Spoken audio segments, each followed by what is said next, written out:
Hey everybody, thank you so much for joining us. Today we are going to be talking about some really cool things in this fireside chat with the one and only Lauren B. Jones. We're going to be chatting about how staffing firms can wisely approach their tech stack. Now that's everything from selecting technologies to making sure that your change management and your adoption process has legs. And so we'll get back into that with Lauren. Some of the other things we're going to be covering today are: what did technology used to look like in this industry? What does it look like now? What is it going to look like? And ultimately, you as a staffing or recruiting firm leader, what should you be doing to stay on the cutting edge of all of this? And Lauren comes to us with over 23 years of experience. She's been a leader and an influencer in this technology space for the staffing industry for a long time. And prior to that, for many years, many moons, she spent time leading divisions and teams of staffing firms. A lot of really cool things happening in the Northern California area and beyond. And so, Lauren, thank you for joining us. Thank you so much for having me. I'm really excited to be here and be here with you. All right, why don't we go ahead and dive right in? So, obviously, everybody knows that the staffing technology landscape looks very different now than it did 10 years ago. But I'd like to hear, especially based on your background of leading these staffing divisions, and then back in 2013 pivoting, so over 8 years ago now, pivoting to really focusing on implementing stacks for large staffing companies. What did it used to look like? What does it look like now? Where do you think it's going? Yeah, it was very band-aidy, if that's a word, right? We were just plugging holes of little problems, little inefficiency problems. And I think it was really disconnected. If there was one word I would define the old way of buying technology, it was really disconnected. It was simply to solve a problem or plug a hole. And now, it's the one of the buzzwords, it's platforms. It's, one of the phrases that I've said on every podcast I've ever done is there is no transformation without integration. We want one source of truth. I mean, all of these, sort of buzzwords and buzz phrases around having one holistic center of your world that's inclusive of all of this functionality. And that's a very different way of looking at technology. Yes, it's solving a problem, but in a really connected way. And the previously it was just, let's put the Band-Aid on the wound. Right. So not even so much, are we using the right technologies? Because they may have been using the right technologies. It's just, how are they all integrated? And are they actually talking to each other in a way that makes your life and your end user, whether it's your recruiting team or your clients or your candidates, like their lives easier too, right? Yeah. And now I want to keep my recruiters focused on where they generate revenue, right? And that's going to be in their ATS. And so that means I want all of that information being put in front of them and presented to them in the system in which they spend the most time. Same with your salespeople.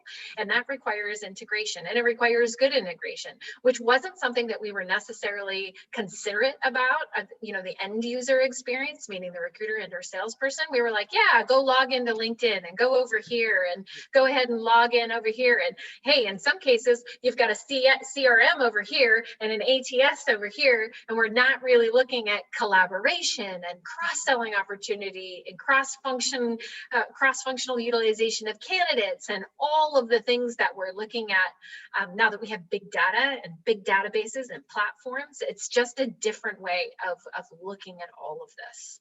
Absolutely. And, everybody knows Bullhorn has created this really epic marketplace.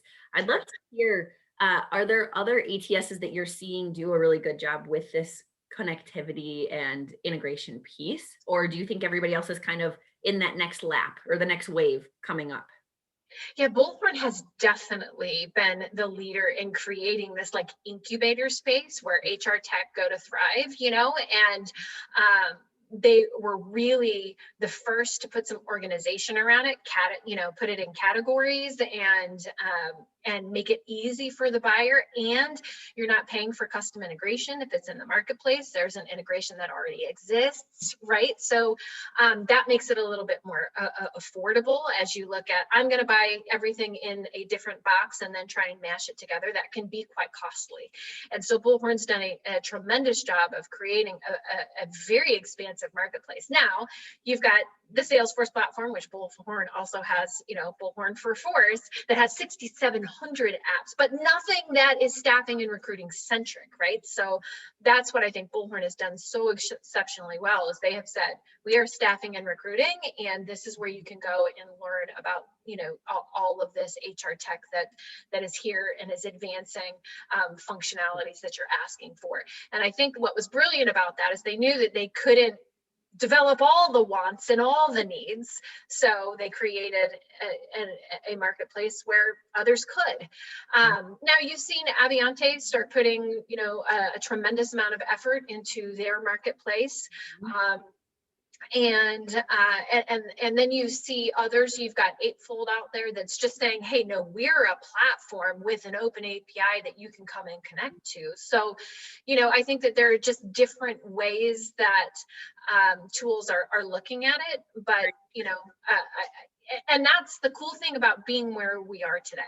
Yeah, absolutely. And I've been hearing rumblings about Luxo and even Diva, and it'll be interesting to see as more of these companies get into, for lack of a better term, like a race for arms of being fully connected to provide more value to their staffing and recruiting firms. I mean, naturally, my company with Parka, your company with Leap Consulting Solutions, we're agnostic to technology, right? So we want to help in a way that best benefits our specific clients.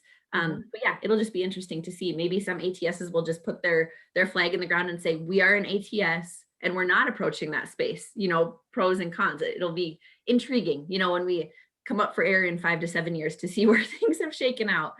Yeah, because, they're every stem to stern, right? From the front end of the process, from the sourcing and attraction to the back office and all of the nuances that come with, the dynamics of a really robust back office system and pay, bill, time capture, all of that is really complex, particularly as you get into healthcare, or even more complex as you get into trades with piece rate pricing and all of that. And there hasn't been one solution that sort of serves all of those things, right? So I think it makes for really, really interesting conversations, but it certainly puts a ton of pressure on the buyer to be educated. And I think, that's why, I think I've done fairly well kind of coming out of the gate, is because there's so much information out there. Right. And actually that's a good lead into something else that we wanted to talk about, which is ultimately, how do staffing firms and recruiting firms determine their tech stack? Like how did, that whole front to back, there's a million options. And would you say it's more about choosing the right for every stage, or more about pick one and just make sure it's integrated well? Or how do you consult your clients in this, the staffing firm owners trying to figure out this landscape? Yeah, I mean, you have to choose what I believe that you can buy technology that's going to honor your culture and honor how you want to grow, right? And I think that is one really important factor, is what technology, and this is where it's important for the buyer not to know all about the technology, but have a set of requirements.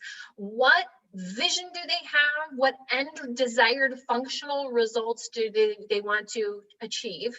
And and marry that with the culture that they're trying to buy with it. If it's collaboration, then let's look at collaboration, a tool that's really going to make it easy for teams to talk to each other and cross sell and cross communicate and have Yammer functionality in there. And so it's really and this is also the other issue, is that where I see is, our buyers are business owners. They're not technology experts, right? I have one CEO who knows all of the technical languages, PHP and Python and all of that. And I have another one that thinks API is a logistics company. So, the disparity of knowledge there, and that's not bad. he Right. knows how to run, he or she knows how to run an effective business and a profitable business. It's not his job to know, what every single nuance of all. And that's where experts like like me and other firms out there, that's where we come in to help them say, what's the desired end result? What are some of the requirements that you have? And how much time do we have to get there? Because that's a component of it as well. What are the resources that you have? And going through all of those, and it is a process. And that is the one thing where I see mistakes happen, is when we're so impatient and we're not willing to, at least go through a requirements exercise to ensure that we get something that's really holistic and represents where they want to go and the culture of the organization. Right, right. And one piece of the battle is determining what technology to move forward with. But then the other piece is, did you have any sort of buy-in or communication with your internal audience who now Mhm. needs to utilize this and needs to figure out how it talks to the other tools and things that they have. So we'll circle back on that with change management, because I think that that's a huge, Yes, both internally and huge. externally. And it's so interesting to think that staffing companies more and more are becoming technology companies. Like, that's just not going to go away. It used to be, 10, 20 plus years ago, okay, I have my ATS, I've got my phone book. Like, our CEO, Tony Sorensen, and I've heard this story many times, like, that's where recruiting started. Mhm. And that's where it was. And now all of a sudden you've got this technology explosion over the last decade plus, and it's just accelerating, and everything needs to talk to each other. And so, how would you say owners can really, well, and leaders just in general, people in the staffing and recruiting industry, how would you advise them staying on top of the latest innovations? So if they're saying, my ATS has a rub, or my back office system has a rub, or whatever it is, right? Like, if they want to add functionality or change who they're using, how do people stay on top of what's best for Yeah, them? I mean, well, there's a couple things. I think that there is this feeling that they're required to stay abreast of all of this, and I, and maybe it's me being selfish, because this is where I come in and help, but ask for help. I mean, that would be, you are required to run a profitable business that's good for you, good for your shareholders, if shareholders are engaged, and keeps your employees employed, if it has a growth plan, all of those things. That's a big job. And so particularly for the small and mid-sized firms who aren't going to be able to afford the chief digital transformation officer, VP of talent technology, is ask the experts, get them involved, and don't just look at one tool. Get yourself, if you are at the C level, get yourself at a CIO roundtable, start engaging, and you want to do the work yourself and you don't want to ask for, consultant like help, then you need to get engaged, and you need to start asking questions, and you need to have requirements, and you need to look at a minimum of 2 to 3 tools. Yeah, yeah. From like a demo perspective, to identify what's best for you, what can help solve your problems. And so, it's interesting when we start to think about when people have those leadership levels internally, right, within their company, as opposed to needing to have those conversations. When I apply this to a lens of digital marketing, you could be a small business and have somebody in house and also partner with a team like Parka, for example. Or you could be a very large company and have everything in house and maybe a few things here and there. Now, the titles that you mentioned, I would imagine, are a little bit more emerging than marketing roles. Yep. And so, where do you see, just more out of curiosity than anything, um, company size breakdown of when they have an owner in house versus, Mhm. oh man, I don't even know how to tackle this beyond just doing demos. What do we do from here? When do we consult an expert? Yes, and it's a really, that's such a good question, Kelly, because when I made that pivot back in 2012, 2013, it was, Ronna Driggs, it was the president at the time, tapping me on the shoulder. I'd already figured out how to, leverage technology to create some efficiencies, and in building that more enterprise level role, we sort of created what you now see as, digital transformation officer and technology, talent technology, and these transformative or digital transformation focused roles. And here is what those roles do. because digital transformation is a beautiful harmony between marketing, operations, sales, and recruiting, right?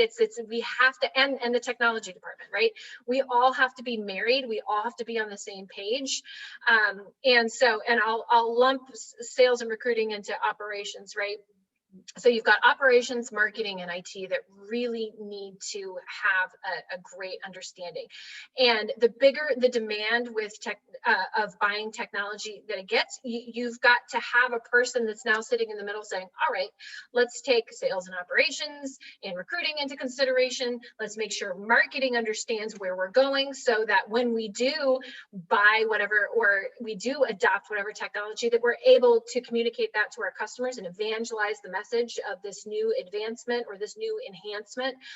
All of those things need to be working in harmony. And I think what we're going to find in our industry is that either A, there will be more consultants like me that are helping you bring all of those departments together to one holistic digital transformation goal, or we're going to see more positions like that becoming available where, that is that person that's coordinating all of those departments and having one really clear, cohesive vision of what this transformation looked like and what it will do for the organization, and being able to go out and evangelize that in a really meaningful way. Right. And I'd love to share with everybody who listens to this now or 6 months from now, when you got into that role, before that was a title, before that was a thing, Right. you've done that at multiple companies before now, doing what you're doing, helping all sorts of companies do it. Were there any major hiccups that you're like, okay, note to self, I wouldn't do it that way again? Or things that you're like, man, we hit this right the first time, and this is just a part of the proven process going forward. Like as people are starting to think about, I need an expert, or I'm going to figure it out on my own, or I'm going to put somebody in this seat. Yeah. I mean, we didn't talk about this ahead of time, right? But No, it's just, it's a great question though, because there is a balance of putting things out to jury, right? And making sure that there's consensus.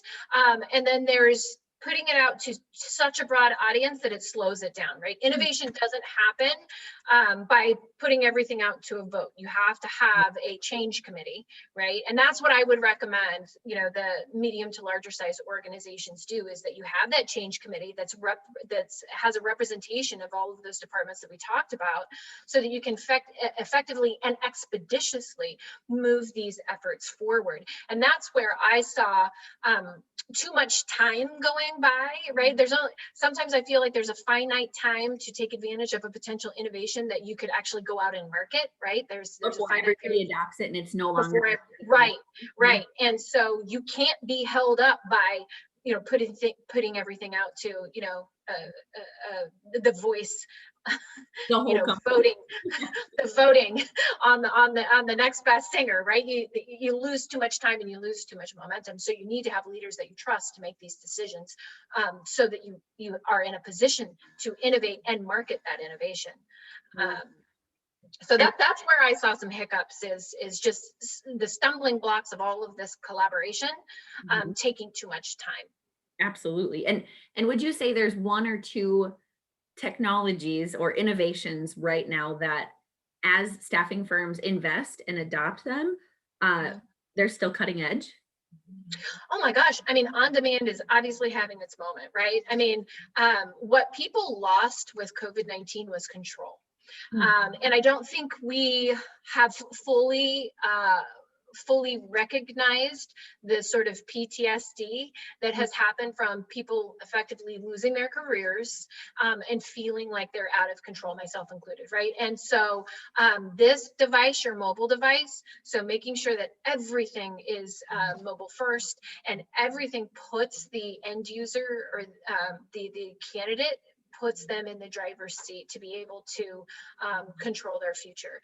And so there is still so much to be done in that space. And there's also a lot of things to be mindful of. And I've raised this a couple of times. Remember, the average candidate signs up with 4 to 6 agencies when they're in job seeking mode. And if you have more than one app, like a front office and a back office app, right, we're going to make it really problematic because everybody's got to have their own app now and everybody's white labeling. Not that that's necessarily a bad thing, but I think that in and of itself is going to be ripe for disruption and consolidation, because we are going to create an engagement problem with a candidate because we're requiring them to, download all of these apps. So I want us to be mindful. Yeah, no, I love that. That's great. That's great insight. And why don't we talk about change management and adoption? Oh my God. Yes. Yes. There's so much there. I know you could probably a 3-week so many seminar. morsels. Oh my gosh, I don't know how many Ask Laurens I've done on this topic because it is so overlooked and companies are all excited, about, we're getting sense and we're getting this and we're getting that and we're going to implement it. And then they just kind of throw up all over their internal staff and they don't go back. They don't evangelize the message and do a marketing coat of paint, right? There is a way to communicate that change is happening so that it's meaningful to the end user. They feel like they're being invested in. They feel like what they're being a part of is kind of moving and shaking. So if you're not doing a coat of paint internally to say, hey recruiter, hey salesperson, this change is coming. We heard you. I will always recommend that you throw it out to a town hall. Ask the questions that you may already know the answers to, but just the act of, your team members being heard, it can be really profound in the acceptance of impending change.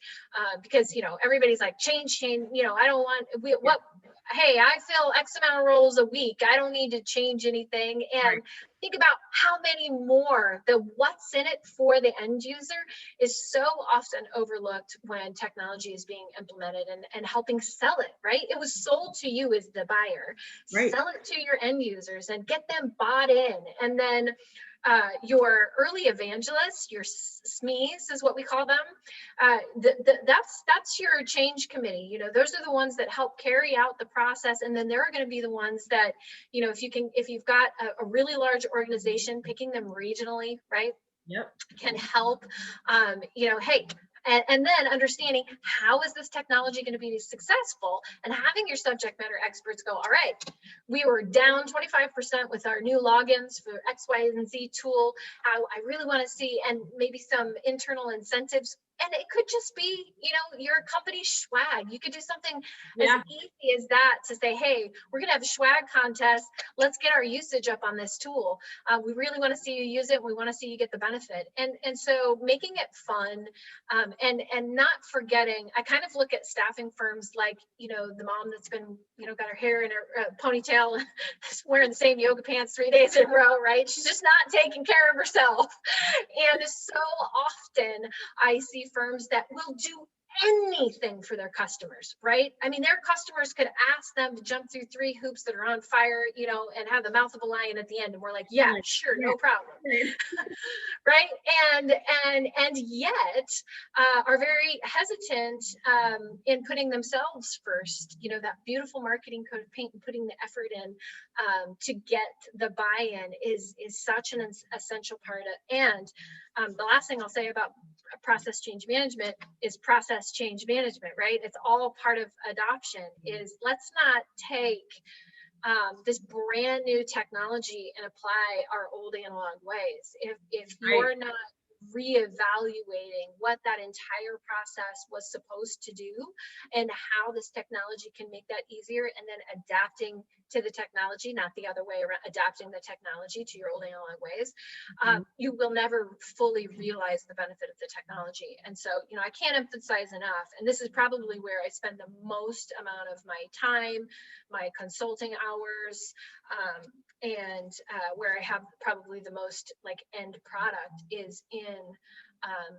business process change management and videos, and being cognizant of how people learn, whether they're an auditory learner, a visual learner, and making sure and that is a huge responsibility for a buyer, and it sounds overwhelming, and that's why you need experts. Right. Well, it's like you think about when you buy a car, you would never go for a year without an oil change.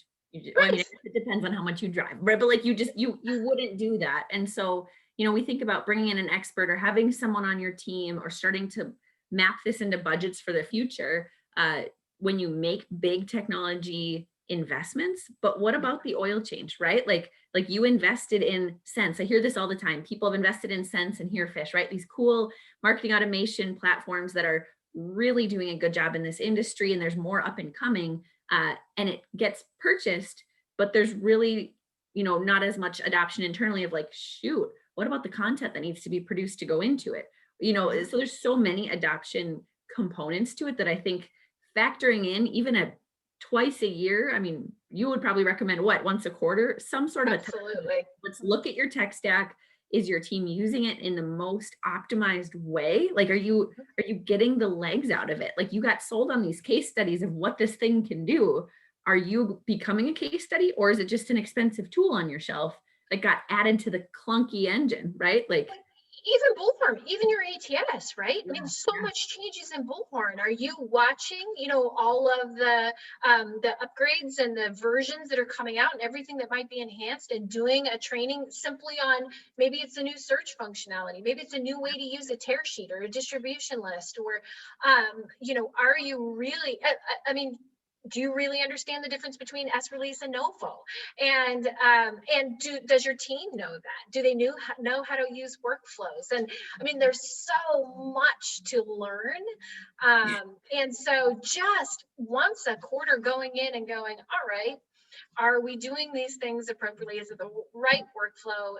Are there areas of opportunity for efficiency? And I think bots is another thing Oh, yeah. that's this, all of this AI that's happening. I'm advising staffing engine, but you gotta have your process down if you're going to teach a robot how to do it. Well, So yeah, right. You can't just buy the tool and say run. You still have to populate it. yeah, And yeah, something you mentioned previously was, your SMEs, your subject matter experts. It's not realistic to have every person in the company, from no, leadership to implementation delivery, be the SME. And so our sister company is an executive search and consulting firm, and they have a Bullhorn super user group.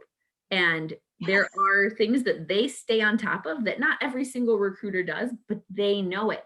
And then how many times a year they get all the recruiters together and share the major updates and the things that are like, hey, this is an FYI, and the things that are like, hey, this is what is changing. And if you don't adopt, you're going to break our data. So make sure you modify. And I think that's super important to just have some key champions internally. And I think something that's overlooked is people want to learn, right? People don't get into this industry to say, well, I'm going to plug in a time clock, right? And like, everybody's innovative. They want to meet people, they want to grow their careers. So if you give someone in your company, or a team, I should say, a committee, an opportunity to be an expert in something like this, maybe they're not the one that is selecting the ultimate tool or managing the full change management process, but to Mhm. keep up on those industry trends is great. Oh yeah. And you can make it fun, because I used to do, we did TempWorks Jeopardy. I've done Bullhorn Jeopardy, right? And where you can get all those super users together and challenge the knowledge, and make it fun, and give your team the freedom to do that, right? Because you have people that get super invested in the tool, and you can create an internal engine of innovation just with your super users. I love that. So this summer, when some industries settle down a little bit because clients are on vacation, I know other industries are going to ramp up, but Right. I don't know, maybe I'm hearing, Lauren, that you're going to put on like this live showdown, and people jump on it and learn how to play Bullhorn Jeopardy and then bring it back to their companies. Like, I'm gonna do it. I have all the framework for Bullhorn Jeopardy, so let's do it. Yeah, I'll take tear sheets for 1,000, please. right. No, I love it. Well, in the last couple of minutes here, I'd love to hear, I guess I'm familiar with this, but I don't think everybody is. How do you partner with companies? There's a number of people in the industry that are really becoming specialists at this. I think you have done a fantastic job of, even just in the last year, starting to make more visibility around the importance of all of this. So how do you help companies?